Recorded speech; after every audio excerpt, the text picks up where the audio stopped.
There's a lot of things that go into the training of sword fighting. It's balance, tempo, timing, target placement, as well as movement and using our body to communicate to the other actors, as well as make sure that everyone is in a safe spot so no one gets hurt. Now, the targets would never actually, again, be towards the person because of safety reasons. So if this was my partner here, and if I was thrusting towards my partner, I would be going towards the outside. So if I'm placing the weapon towards the outside of my partner, the camera can't see that the blade is only 6 inches away. It looks like, especially if we're shooting over the shoulder or something, it looks like the weapon is actually going towards my partner and that there is a sense of danger when we're performing with the actual weapon here. اللافت في تصوير المشاهد القتالية بالسيوف هو التركيز على الأداء التمثيلي واستعمال الأدوات القتالية في نفس الوقت. One of the biggest things is telling the performers to stay in the fight.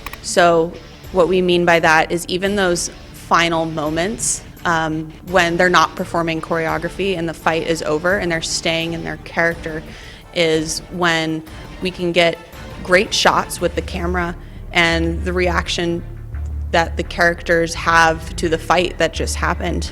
A great movie that shows this is Crouching Tiger, Hidden Dragon. There's a sword scene in the middle with the two female actresses, and they have great reactions and tempo to what's happening in the sword fight. أنواع السيوف متعددة والكل نوع طريقة في التعامل معاه.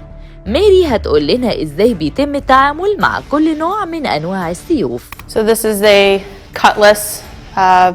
Most people know it as a pirate sword. This is what we see in Pirates of the Caribbean, any type of swashbuckling films. The footwork and movement for this is going to come from our traditional fencing en garde, but again, the targets are going to stay similar, where we're always going towards the outside of our partner's body, so everyone's always in a safe spot. Now with the knife, because it's a shorter weapon, everything's going to move a lot quicker. But when we start by learning the choreography, we're always using especially knives because they can be potentially very dangerous. We're using safe weapons like this, so it's not going to cut anyone. Here, everything is just a lot closer because it's a shorter weapon. It wouldn't really make sense for me to stand all the way back here because the audience would not feel any sense of danger, right? So I'd be a lot closer from here and fighting from this distance.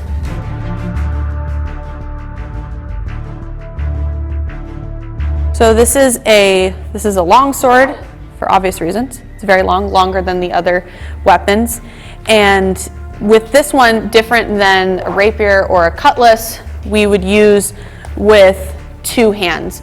Because the weapon is long and is heavier, right? We're using also a different stance. So the movements with this are going to be a lot bigger and are going to require more twisting and pushing and pulling from the body.